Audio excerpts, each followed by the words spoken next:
Good morning, YouTube. It's about 6:30 in the a.m. my time. Just got off work, sitting in the car, letting it warm up for a minute before I get on the road. Figured I'd do my ramble for the drive home. Maybe tell a story or two, see if I could come up with something funny.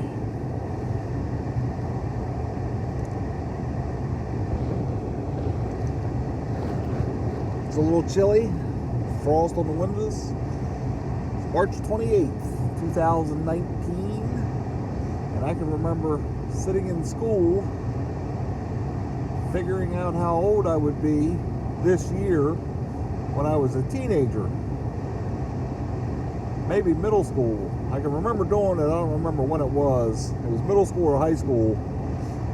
I got obsessed, a little OCD, about how old I would be certain different years, when I would be 50, when I would be 40, you know, that kind of shit. And couldn't really imagine being that old when I was a wee lad. But here I am. I'll be 48 this year, and shit's slowly starting to fall apart. Take your vitamins and exercise, boys and girls. It's true. I'm paying the price for it now because I didn't, and it's all coming back. It's all coming back on me now. One too many car crashes that you walk away from, but you don't really ever walk away from a car crash. It will come back to get you sooner or later. I got issues with my feet, my ankles, my knees, my back, my neck. I'm a wreck. If it gets real bad, 60s and 70s, another 20 years, modern medicine may be able to fix it. It's entirely possible. If not, I'll probably eat a bullet because I have a fairly high tolerance for pain, but there is a limit to what I'll put up with. I've had some bad injuries over the years, but as far as I know, I've never broken a bone. I suspect I may have broken one of my foot one time, and did not say or do anything about it, because this would have been the early 90s, and I was smoking weed on a regular basis, and didn't want to lose my job because I knew I'd get pee tested if I reported the injury at work. So I didn't. I just put up with it. Chances are, based on where it was, they wouldn't have been able to do anything with it anyway at the time. And it's been fine ever since. So looks like I made the right call. We'll see. Give it another check in 20 years from now and see if I'm crippled. It's possible it could happen.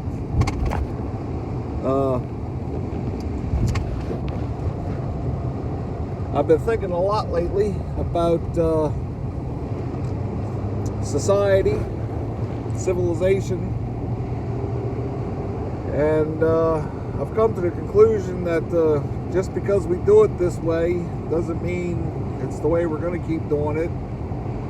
I was born in 1971, and looking back now, like I said, I'll be 48 this year. I'm quite surprised at how much the culture has changed. I got into a conversation with a guy at work last night about this. He's about 15 years older than me, and we were both discussing how much the culture has changed globally in that time, and it's changed a lot, more than I thought it would. When my wife and I bought our first house in '99, the couple that had lived in the house previously, the man that had lived there was born January 1st, 1900.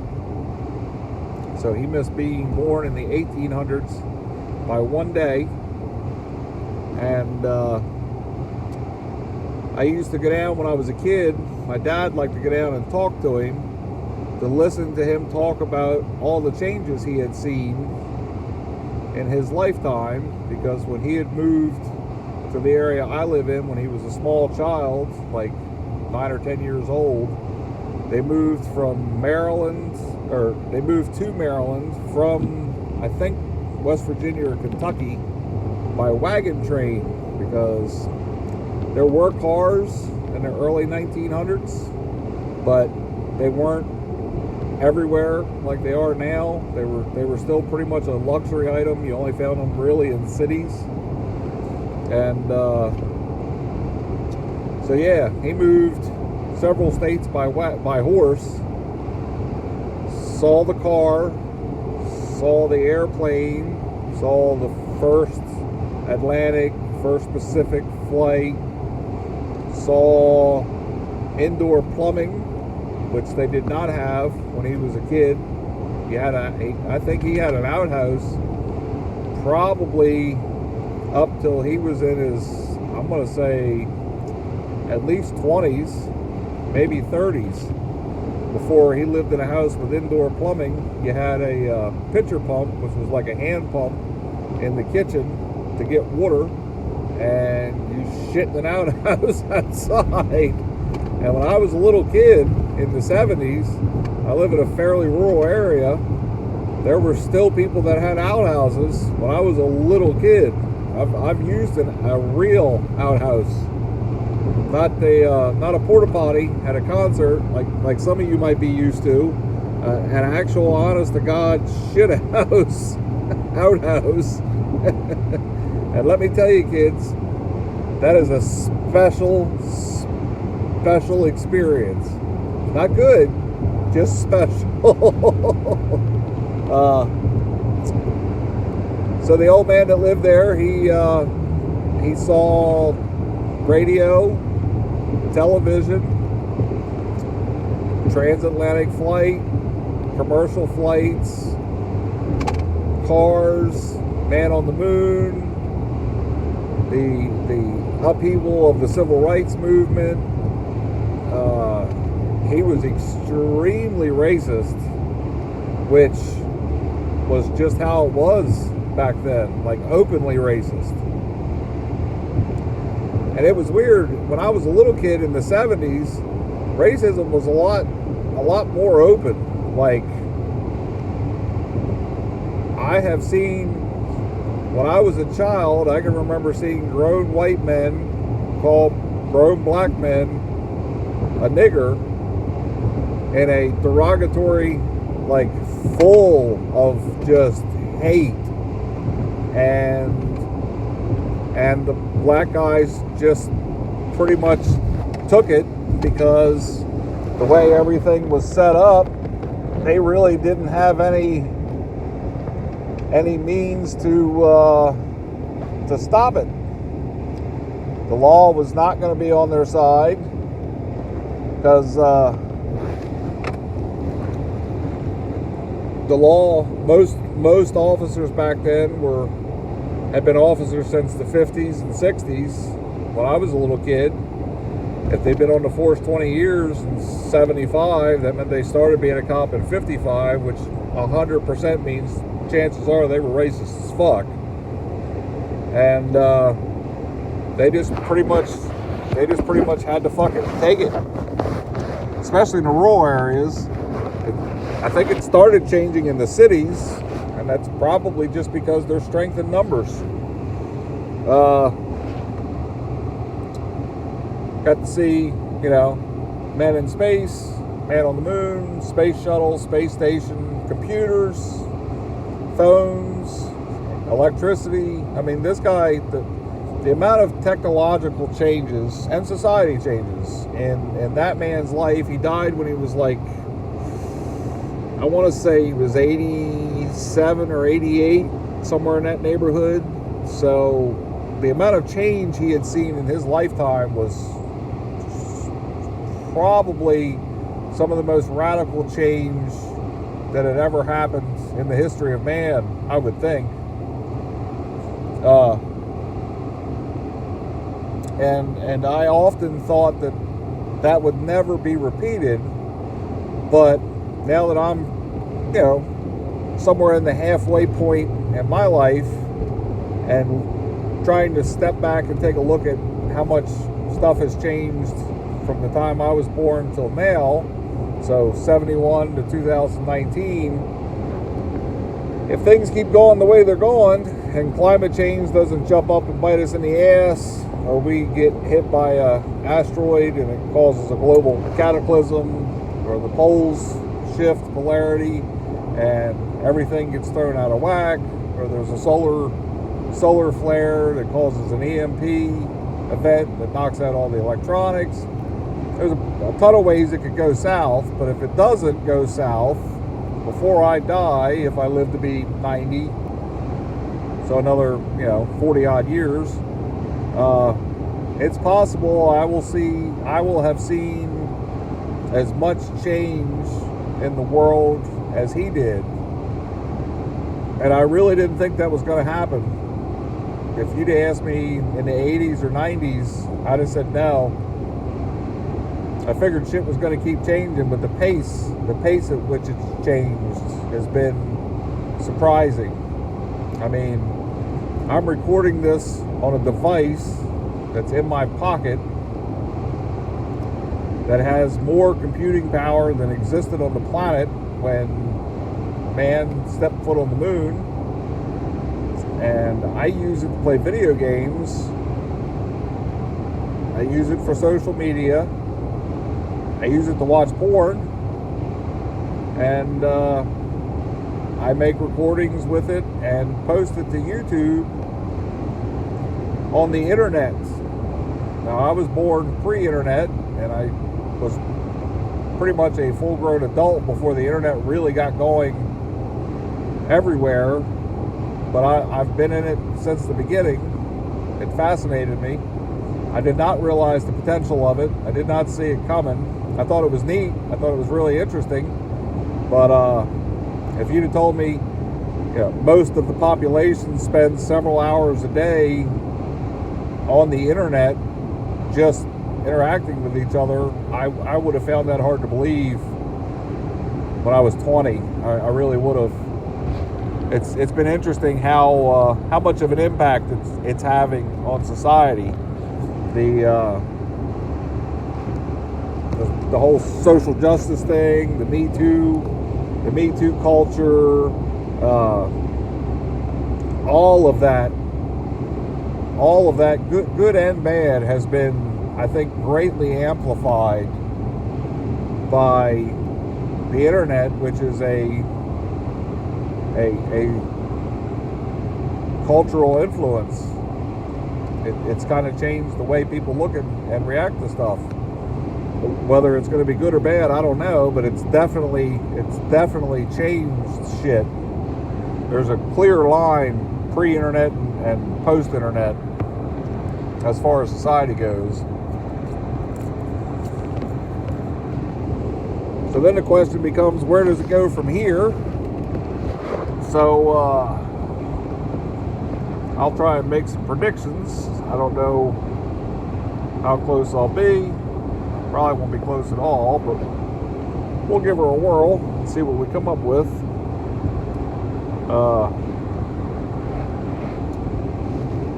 I think nanotechnology will become quite readily available in the next 25 to 30 years. I'm probably going to miss the bulk of the benefits. Probably going to see some kind of AI in my lifetime, and have no idea what kind of effect that's going to have. There's a ton of varying opinions on what kind of effect AI is going to have on society and humanity. Everything from it gets us to a Star Trek-like society where everybody has something to do and seemed to be something they enjoyed doing, or at least, based off the show. And all the way to like Terminator. There's and everything in between. I've read a lot about it. I've seen a ton of opinions. The super smart people seem to be kind of split. Some of them think it's the most dangerous thing we've ever decided to do, which is saying something because we invented nuclear weapons. Others think it might be our salvation, that, you know, if we make something super smart, it'll be able to fix most of our problems. The question is, we tend to dig our heels in and get a little stubborn about that kind of shit as a species. If we're going to be honest about this, humanity really just does not like being told what to do. We all kind of know what we should be doing, and we all kind of work toward the same goal, but when you start telling us that's what we have to do, that's 100% guaranteed to not make it happen. I mean, it's just the nature of the beast. I think that's because of our history as a species. I think the universe has shit on us as a species probably several times. I know the latest research has it showing that, you know, during the last ice age, total population on the planet for humanity was, you know, down in the hundreds of thousands. So, you know, virtually extinct. That had to have some sort of psychological effect on us, and I think that that's carried over and has affected how we live and interact with each other on a day-to-day basis still today. We're just not even aware of it.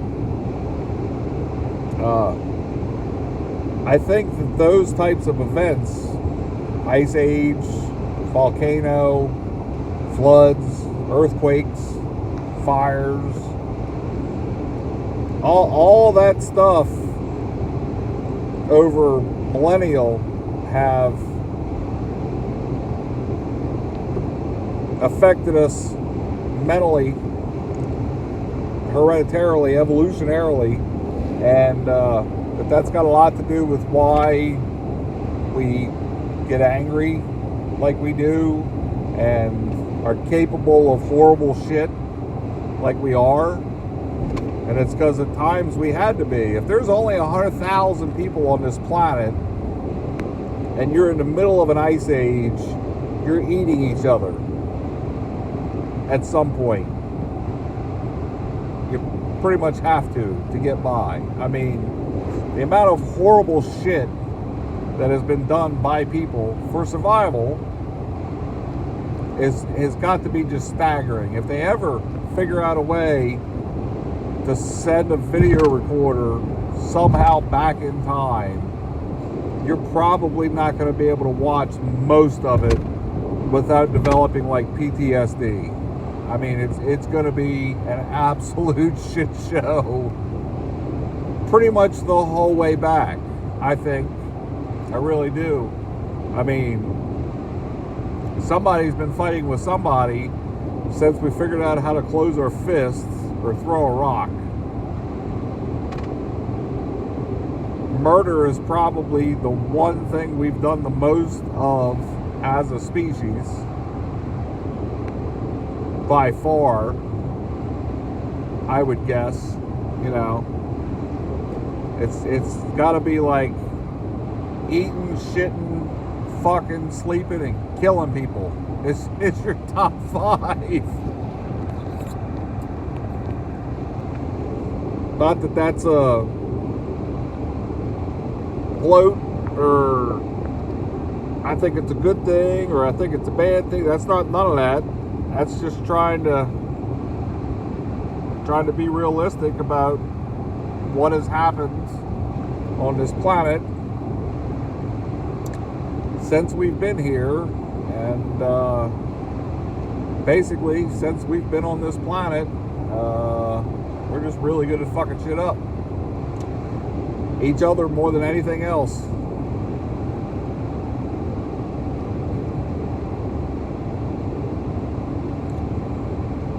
I personally think AI might be a good thing if it can interact with each person on the planet in a way that reaches that person.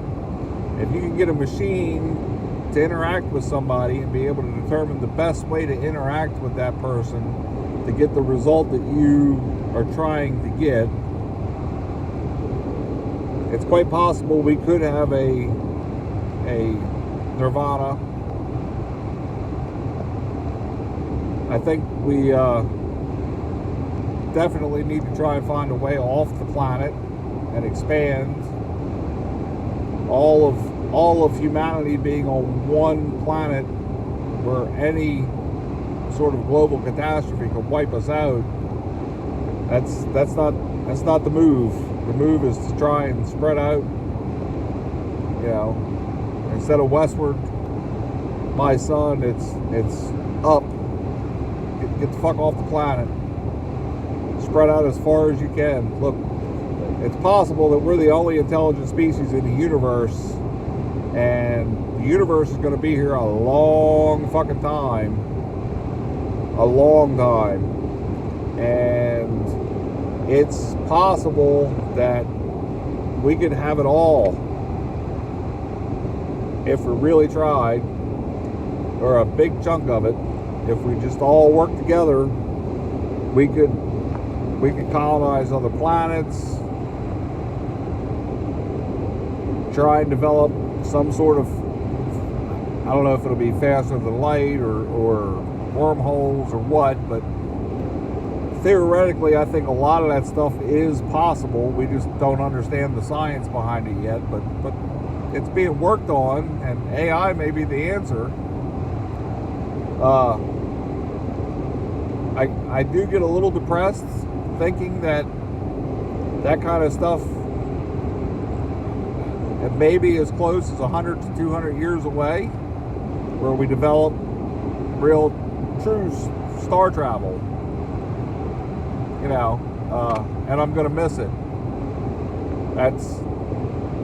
I do find that a little depressing, because it sounds awesome. It really does. I'm super jealous that I really think that that's a possibility, and I'm not going to get to participate in it.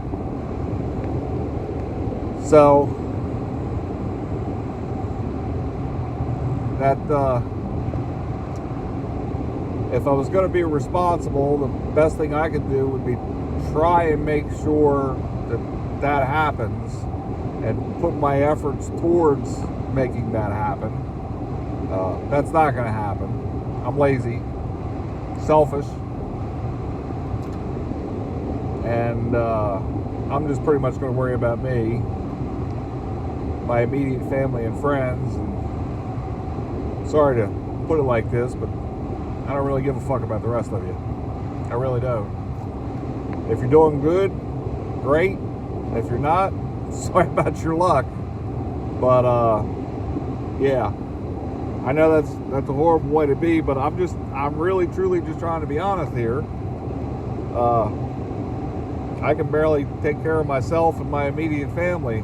I mean, my home life is a fucking nightmare. It really is. I have a wife of 20 years who's tried to commit suicide 4 times. She's bipolar, schizoaffective, probably has PTSD, trauma. Nothing she can really do about it. Try to do the best we can with it, her and I, but it is a shit show, and it is difficult to deal with at times. And it hasn't all been puppies and rainbows.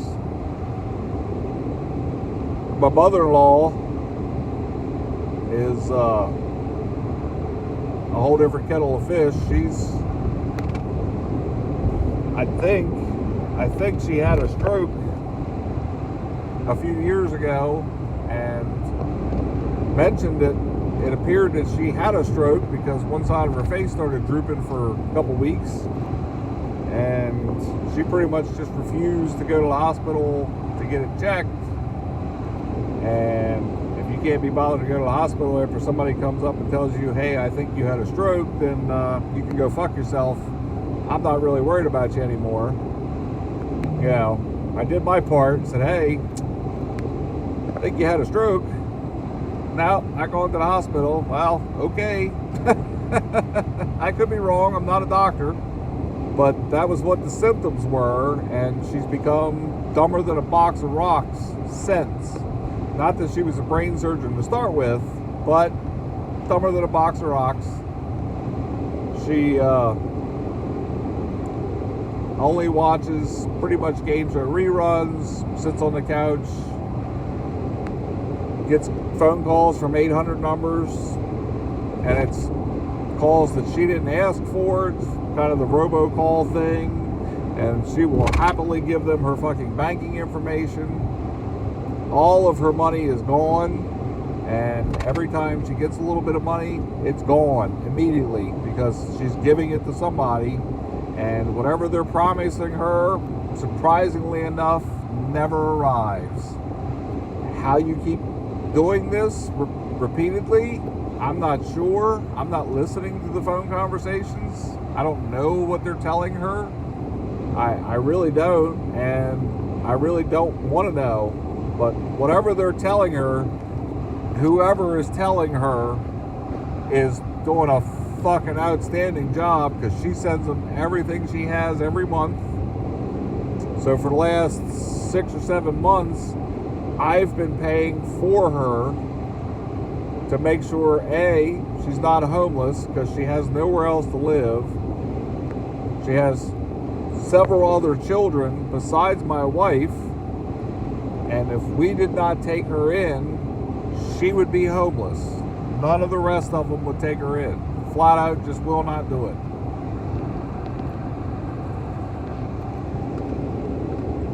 My father is a Vietnam veteran who was a fucking nightmare to live with when I was a kid. He had real anger issues. He was not a happy person. He's still not really a happy person, and that's affected me. I think it's had a real effect on me. I love having fun. I love having a laugh, but left to myself, I tend to get moody. And I think it's from growing up in that environment. There's a lot of people that are around my age that are children. We're adults now, but we're children of Vietnam veterans, and we're all fucked up. All of us, everyone I know, is fucked up in some way. We're a very strange generation. We really are. Personality-wise, I know a lot of fucked up people in the head. And I think a whole lot of it has to do with being raised by veterans, especially that war. You know, if you're being raised by a veteran today, it's probably not that bad, because the culture's changed. War is idolized now. I mean, half the commercials you see during sporting events are something to do with the military, and it's always positive. They're revered and thanked and encouraged and given preferential treatment when it comes to like mass transit, airplanes, and stuff like that. And I'm not saying any of that is bad. I'm just saying that is not what it was like when Vietnam was going on and it ended. That was not what society was like in the 70s. Society, for the most part, was either indifferent to the veterans or just fucking hated them. Fucking hated them. There was a real anti-war sentiment. I can't remember the last anti-war protest I saw on the news, like a big one. But when I was a kid, there were lots and lots of large protests against war, just war, period. There was a real push for peace. And Yeah, that didn't work. I don't know that it would ever work. Really, I don't. As a society, as just being a human being, I don't know if we could ever not fight. The only way we would not fight with each other is if we found a common enemy. If we ran into like an alien species and got into a fight with it, we'd all work together. But even then, every now and again, somebody's going to kill somebody. That's never going to go away. I really don't think so. So, anyway, yeah, that's probably enough rambling for today. I was kind of all over the place, but I'm just kind of free flowing here and talking about whatever pops into my head. So, if you have any comments, would like any topics discussed, I don't know much of anything, but I know a little bit about a whole lot of stuff. So feel free to put a comment or a question down in the section underneath the video, and I will try and respond either through social media or in a video and talk about subjects that maybe you guys want an opinion on. You know, like I said, I'm the child of a Vietnam vet. I grew up in the 70s and 80s, became an adult in the 90s. I have seen a lot of shit change. If you guys were ever curious about what some of that was, you know, let me know. I'd be happy to talk about it in detail. It's from my perspective, and that by no way means or form shapes what the average perspective is. I'm a little fucked up in the head, but it is a perspective, so it's just as valid as anybody else's. So on that note, I will sign off. Everybody have a good day, and I'll talk to y'all later. See ya.